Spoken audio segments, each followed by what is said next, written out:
No one ever wants to receive a notification about their account being hacked.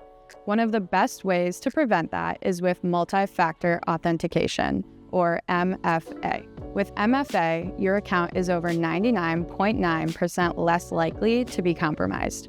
MFA requires users to provide multiple types of verification when requesting access to digital accounts or systems.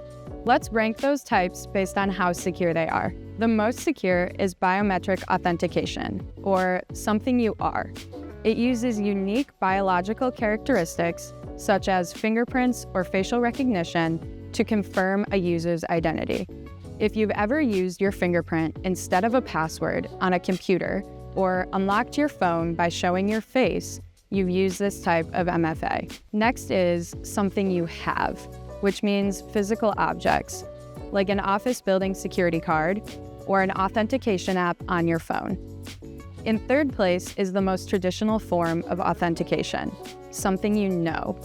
This usually means passwords, PINs, passphrases, or answers to security questions.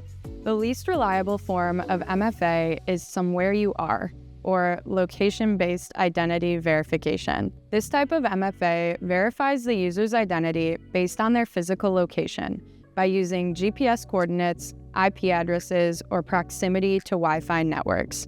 Location-based verification is not always reliable since IP addresses can be mimicked and GPS signals can be manipulated.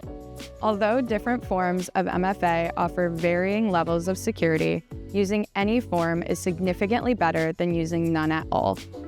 Learn more about how to protect yourself and your accounts at impactmybiz.com/cybersecurity.